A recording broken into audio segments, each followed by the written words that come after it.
Hello दोस्तों, मैं कैलाश आपको clear math dot YouTube channel पर स्वागत करते हैं।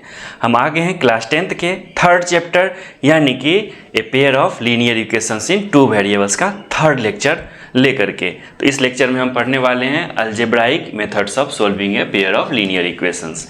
क्या आप ग्राफिकल मेथड को अच्छे से समझ गए हैं? लेक्चर 1 में पढ़ाए थे, उसका सॉल्यूशन क्या किए थे क्वेश्चन के साथ। सेकेंड लेक्चर में पढ़ाए हैं, क्या आप उसको अच्छे से समझ गए हैं? क्या था ग्राफिकल मेथड में, यदि हमको पेयर ऑफ इक्वेशन दिया हुआ है उसमें कोऑर्डिनेट्स यदि इंटीजर्स मिल जाता है तो आसानी होती है सोल्व करने में, उसका सॉल्यूशन फाइंड करने में। यदि हमको इक्वेशंस का जो कोऑर्डिनेट्स होता है वो क्या मिल जाए, रूट्स में मिल जाए, डेसिमल्स में मिल जाए तो थोड़ा सा दिक्कत होती है। क्या करते हैं उसके लिए? हमेशा सॉल्यूशन ढूंढते रहते हैं। क्या करते हैं? सॉल्यूशन हमने उसके लिए ढूंढा। क्या होता है उसको सॉल्यूशन करने का तरीका? Algebraic method. अलजेब्राइक मेथड में हम उसको आसानी से सोल्व कर सकते हैं। उसमें हम दो मेथड देखेंगे। एक मेथड देखेंगे सब्स्टिट्यूशन मेथड, दूसरा देखेंगे एलिमिनेशन मेथड। इसका हम जिक्र फर्स्ट चैप्टर में, फर्स्ट लेक्चर में कर चुके हैं। तो चलिए सबसे पहले इसमें से भी सब्स्टिट्यूशन मेथड का अभी हम पढ़ाई करने वाले हैं, समझने वाले हैं इसको हम। इसके बाद समझेंगे एलिमिनेशन मेथड को, यानी कि दोनों क्या था, अलजेब्राइक मेथड है सॉल्यूशन निकालने का पेयर ऑफ लीनियर इक्वेशन का इन टू वेरिएबल। इसको समझने के लिए हम एक एग्जांपल ले लेते हैं। एग्जांपल क्या लेते हैं? दो पेयर ऑफ लीनियर इक्वेशन लेंगे। क्या क्या लेंगे? 7x minus 15y equals to 2 लेंगे। दूसरा क्या लेंगे? x plus 2y equals to 3 ले लेते हैं। समझते हैं, पहले सोल्व कर लेते हैं। सोल्व कैसे किए वो समझते हैं, फिर उसको समझ लेंगे कि कैसे कैसे स्टेप बनाए हैं। ठीक है, तो ये इक्वेशन 1 हो गया, ये इक्वेशन 2 हो गया। क्या करते हैं हम? सब्स्टिट्यूशन मेथड का इंग्लिश का हिंदी मीनिंग समझ में आता है? सब्स्टिट्यूट करना, कहीं से कहीं पुट करना। कोई उठाए कहीं पुट कर दिए, सिंपल। क्या करें? ये थोड़ा सा इक्वेशन ऐसा दिख रहा है कि थोड़ा सा छोटा छोटा दिख रहा है। क्या करेंगे? इसको एक फॉर्म में, यानी कि x equals to 3 minus 2y लिख सकते हैं। जानते होंगे आप, ये सब कर सकते हैं। यानी कि x का वैल्यू हमको एक तरह से पता हो गया एक वेरिएबल में। क्या करेंगे? ये जो x का वैल्यू आया है, यानी कि x का वैल्यू यहाँ x में पुट करेंगे। क्या करते हैं? 7x का मतलब 3 minus 2y minus 15y equals to 2। क्या हो गया? ये इक्वेशन सिंगल वेरिएबल में हमको पता चल गया। सिंगल वेरिएबल में तो हमको सॉल्व करने आता है। क्या आता है हमको? चलिए इसको थोड़ा सा ब्रैकेट को हटाते हैं। 21 माइनस 14y माइनस 15y, ये जो 2 है इसको इसी साइड ले आते हैं ताकि एक साथ ये सॉल्व हो पाए। तो 21 माइनस 2 कितना? 19 माइनस 14 माइनस 15 कितना? 15 15 20 30 होता, 30 में से एक कम तो 29 y हो गया। ये क्या हो गया? इक्वल्स टू 0 हो गया। y इक्वल्स टू हमको क्या फाइंड हो गया? 19/29 हो जाएगा। समझ में आ गया? यानी कि ये जो हमको y फाइंड हुआ है, अब क्या कर सकते हैं? x कहाँ से फाइंड करेंगे? हमको पता है क्या? Putting y equals to 19/20 in equation, कौन सा इक्वेशन? मान लीजिए कि ये 3 था, इक्वेशन 3 क्या हो जाएगा? x equals to 3 minus 2 into Y. Y कितना है? इतना है। 3 माइनस 19, 19 2 जा 38/29। क्या करेंगे? 29 3 जा 87 माइनस 38/29। 87 माइनस 38 गया तो 9।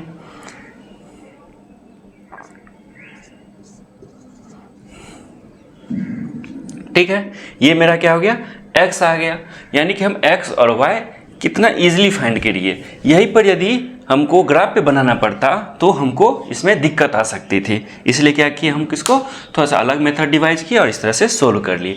हम क्या किए हैं, एक बार स्टेप और समझ लीजिए। हमको क्या था, एक इक्वेशन ये दिया हुआ था, दूसरा इक्वेशन ये दिया हुआ था। हम देखें कि इसमें, वैसे इसको भी कर सकते हैं लेकिन हमको जो छोटा दिखता है ना उसको सोल्व करने का कोशिश करते हैं कि वो किसी एक वेरिएबल में आ जाए। यानी कि x इक्वल्स टू एक तरफ x एक तरफ y आ जाए, छोटा हो तो इसमें पुट करने में हमको आसानी रहती है। वैसे तो आप इसको भी कर सकते थे, x इक्वल्स टू समथिंग कर सकते थे, बिल्कुल कर सकते थे। यानी कि हम एक वेरिएबल इधर एक वेरिएबल इधर ले आए। कर लिए। क्या किए, x का वैल्यू जो भी है वो y के टर्म में आ गया, यहाँ पर पुट कर जितना भी x रहता वहाँ पर ये आ जाता टर्म, कर लिए। अब क्या हो गया, एक वेरिएबल में आ गया, एक वेरिएबल तो सोल्व करने आता है, सोल्व करके उस वेरिएबल का आंसर निकालें। यहाँ पर हमको पता चल गया कि y क्या है, जब y पता चल गया तो x का वैल्यू हमको यहाँ पर पता है 3 - 2y, y के फॉर्म में है, y पुट करेंगे तो x वैल्यू निकल जाएगा, तो पुट कर दिए, x का वैल्यू फाइंड कर लिए। यही काम करते हैं। सब्स्टिट्यूशन मेथड में स्टेप्स था, उसको आप समझ गए। जैसे जैसे क्वेश्चन करते जाएंगे वैसे वैसे स्टेप्स भी आसान होता जाएगा, आपको सॉल्यूशन करने में कम टाइम लगता जाएगा। जहाँ तक एग्जांपल 9, 10 की बात कही गई है कि उसमें किसी में इनफाइनाइट सॉल्यूशन, किसी में जीरो सॉल्यूशन होता है, उसको हम जब क्वेश्चन सोल्व करेंगे, एग्जाम्पल सोल्व करेंगे तभी हम बताएंगे। इससे हमको लगता है कि आपको आसानी से समझ में आएगा, क्योंकि सामने में वैसा होता दिखेगा आपको। ठीक है, चलिए हम एग्जाम्पल 5 सोल्व करते हैं। एग्जाम्पल 5 में थोड़ा सा ज़्यादा लंबा है तो इसको पूरा एग्जाम्पल को हम नहीं लिख रहे हैं, इसको हम दिख रहा होगा आपको क्वेश्चन। सोल्व करते हैं पढ़ते हुए क्वेश्चन को। तो क्या है, सोल्व द फॉलोइंग क्वेश्चन। ठीक है, Aftab tells his daughter 7 years एगो, यानी कि एज का बात है, तो लिख लेते हैं Aftab's age equals to present age है, ये लिख ही लीजिए, ज़्यादा अच्छा रहेगा। प्रेजेंट एज हम मान लेते हैं कितना, ए मान लेते हैं, इससे इन्फ्लुएंस हो करके daughter's present age equals to D मान लेते हैं, सिंपल। अब क्या कह रहा है, Aftab tells his daughter 7 years ago I was 7 times as old as you were then. मतलब 7 साल पहले आफ्ताब खुद और 7 साल पहले उसकी डॉटर खुद, उस दोनों को एज में ऐसा रिलेशन है कि आफ्ताब का एज क्या था, 7 times उसके डॉटर के एज के था। तो हम उस टाइप से लिख लेते हैं, क्या है, आफ्ताब का एज 7 years एगो a - 7, डॉटर्स का एज 7 years एगो d - 7। ये क्या था, आफ्ताब क्या था उस समय, 7 times था अपने डॉटर के एज का। पहला इक्वेशन ये मिल गया हमको। चलिए आगे पढ़ते हैं। Also 3 years from now, 3 years from now मतलब आगे, आगे मतलब क्या होगा, a + 3 ये हो जाएगा, d + 3 ये हो जाएगा। Also 3 years from now I shall be 3 times as old as you will be. मतलब तुम भी 3 साल बड़ी होगी और हम भी 3 साल बड़े होंगे, तो क्या हो जाएगा, हम तुमसे 3 times बड़े होंगे। तो क्या कह रहा है, a भी 3 years को बढ़ा दीजिए और d को भी 3 years बढ़ा दीजिए, और ये कितना टाइम्स हो गया, 3 times इसके हो गया। ये इक्वेशन सेकंड हो गया। यहीं तक निकालने में आपको 70 से 80% दिमाग लगेगा। उसके बाद तो आपको जनरल बात हो गया, समझ में कैसे आता है, कैसे सोल्व करते हैं, सब समझ में आपको आता है। चलिए इसको सोल्व करके देखते हैं कौन सा मेथड अप्लाई करेंगे, क्योंकि सब्स्टिट्यूशन मेथड पढ़ रहे हैं तो सबसे पहले सब्स्टिट्यूशन मेथड अप्लाई करेंगे। अब इन दोनों इक्वेशन को क्या करते हैं, थोड़ा सा फैला करके अच्छे से लिख लेते हैं। क्या लिखते हैं, फर्स्ट को लिखिए a - 7 equals to 7d minus में 49। ठीक है, एक तरफ ले आइए, a - 7d, 49 इधर आएगा तो प्लस में होगा, और माइनस में 7 है तो कितना हो जाएगा, 42 प्लस में हो जाएगा, इक्वल्स टू 0। इसको 3 नाम दे दीजिए। इसको ले आइए a+3 वाले को, सेकेंड वाले को, तो a+3 equals to 3d plus में 9 हो गया। a - 3d, 9 आएगा इधर तो माइनस में होगा, ये प्लस में है तो -6 इक्वल्स टू 0 हो जाएगा। इसको मान लीजिए 4। आपको क्या लग रहा है, कौन सा थोड़ा सा सिंपल जैसा लग रहा है, ये लग रहा होगा, फोर्थ इक्वेशन लग रहा होगा। क्या करते हैं, सिंपल इक्वेशन को ही कोशिश करते हैं कि एक वेरिएबल के टर्म में दूसरा आ जाए, यानी कि ये क्या लिख सकते हैं, a इक्वल्स टू 3d + 6 लिख सकते हैं। क्या होगा, जैसे कि बाय में आ जाता कुछ, जैसे कि यहाँ पर करिए d इक्वल्स निकालेंगे, क्या हो जाएगा, a बाय समथिंग आ जाएगा, 3 तो आना ही है। तो अवॉइड करना है जितना सिंपल से सिंपल ले सकें। तो क्या हो गया, ये 5 हो गया। पुटिंग इक्वेशन 5 इन इक्वेशन 3, यानी कि ये वाला चीज़ यहाँ डाल रहे हैं। क्या हो जाएगा, a का वैल्यू 3d + 6 - 7d प्लस में 42 इक्वल्स टू 0। ठीक है, 3d + 6 था a - 7d + 42 इक्वल्स टू 0। चलिए 7d और 3d कितना हो जाएगा, -4d, 42 और 6 कितना हो जाएगा 48, 48 वो भी प्लस में। ठीक है, तो क्या हो गया 4d equals to 48, d equals to कितना हो जाएगा 12 हो गया। यानी कि हम क्या मान रहे थे, d डॉटर्स परसेंटेज d है। हमको क्वेश्चन में क्या बोला है, क्या निकालने के लिए, represent this situation algebraically and graphically by the method of substitution.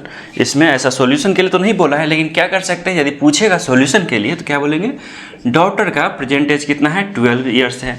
Aftab का कितना हो जाएगा, a इक्वल्स टू क्या लिखे थे 3d, 3 इंटू डी मतलब 12 प्लस में 6 यानी कि 36 प्लस 6 यानी कि 42 परसेंटेज है। आप 7 साल बाद निकालिए, 7 साल पहले निकालिए, कुछ भी कर सकते हैं। परसेंटेज हो गया।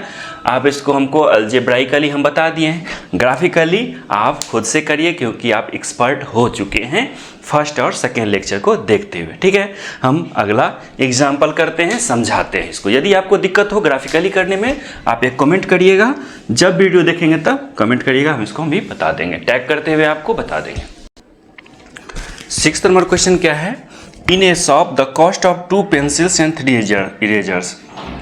पेंसिल को क्या लिख लेते हैं, P से डिनोट करेंगे, इरेजर को क्या करेंगे, E से डिनोट करेंगे हम। ठीक है, चलिए शुरुआत करते हैं। In a shop the cost of 2 pencil and 3 eraser, 3E is 9 rupees. ठीक है, and the cost of 4 pencil and 6 eraser is equals to 18। हमको क्या हो गया, 2 इक्वेशन हो गया, इक्वेशन 1 इक्वेशन 2 हो गया। बस सब्स्टिट्यूशन मेथड आपको आसान लग रहा होगा, पुट करना है, वैल्यू निकालना है। कैसे करना है, कौन सा इक्वेशन थोड़ा सा सिंपल दिख रहा है, तो हमको 3 वाला ही दिख रहा है, तो इसको क्या करेंगे, निकालेंगे 2p plus 3e equals to 9 दिया हुआ है। क्या करना है, 3e equals to 9 minus 2p कर लेंगे। e इक्वल्स टू क्या हो जाएगा, बाई में 3 करेंगे 9/3, 3 माइनस 2/3 p हो जाएगा। जहाँ पर तक संभव है वहाँ तक इंटीजर में आ जाएगा, नहीं आएगा तो रेशनल नंबर में भी लेना पड़ेगा, तो कोई दिक्कत नहीं है। ये आ गया, e इक्वल्स टू इतना आ गया, ये क्या हो गया, इक्वेशन 3 आ गया। पुटिंग इक्वेशन 3 इन किस में, क्योंकि इसके लिए तो हम निकाल चुके हैं 2 में, इक्वेशन 2 में। तो क्या करेंगे, 4p प्लस 6e, e क्या है 3 माइनस 2/3p इक्वल्स टू कितना है 18 है। इसको सोल्व करना है आप, चलिए सोल्व करते हैं। 4p प्लस में 6 3 जा 18 है, माइनस में 3 2 जा 2 2 जा 4p इक्वल्स टू 18 हो गया। 4p माइनस 4p खत्म हो गया, यानी कि 18 इक्वल्स टू 18।